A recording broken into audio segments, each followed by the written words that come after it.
Hey Anthony, Yeah, what do you think about this Vanity Fair article that everyone's calling a hit piece? it's not a hit piece, that's for sure.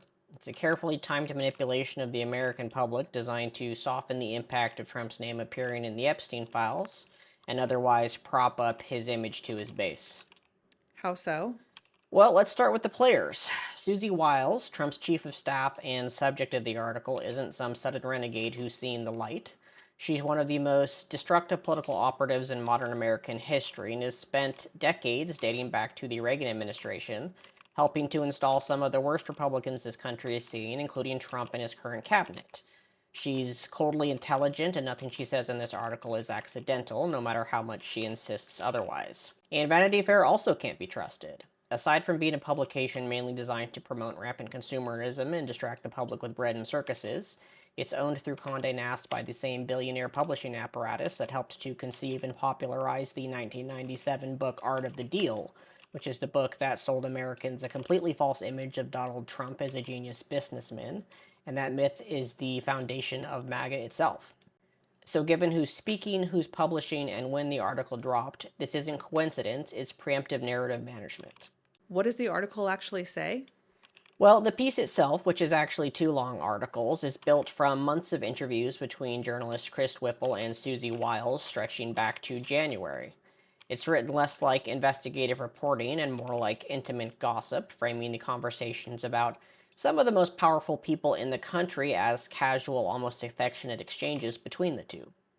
Instead of being a whistleblower, Wiles is positioned as an exasperated but proud grandmother, gently venting about some unruly grandchildren rather than exercising real power.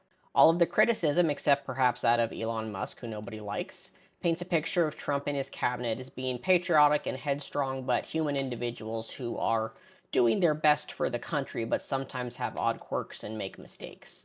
Nothing in here constitutes a hit piece, in my opinion. Instead, she's directly appealing to the strongman fantasy that MAGA loves, while also potentially giving herself some plausible deniability if things eventually go south, even in what she says about Trump. Didn't she admit he was in the Epstein files?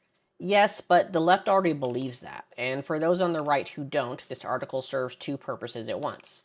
It releases the information early to soften the blow, and it supplies the excuse in advance that Trump is in the files like many others, but with no evidence of wrongdoing. She even throws Bill Clinton the same excuse in what is, in my opinion, again an attempt to lend credibility to her argument with a concession to the other side. The thing that really stands out to me, though, is her description of Trump and Epstein as young single playboys together, which is blatantly false, really telling of where she actually stands. Because that framing completely collapses once you look at the reality of who Trump actually was at the time. He wasn't some reckless kid. He was in his 40s and 50s, married multiple times with children, immense wealth, and enormous power.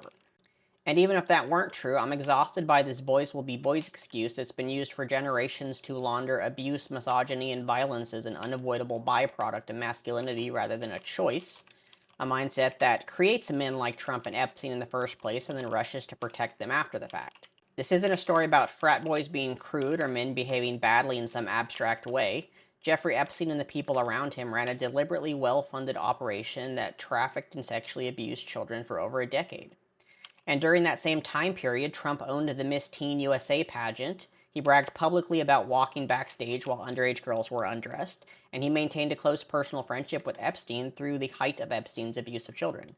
So, no, calling them young single playboys isn't just inaccurate, it's deliberate minimization of power, responsibility, and harm.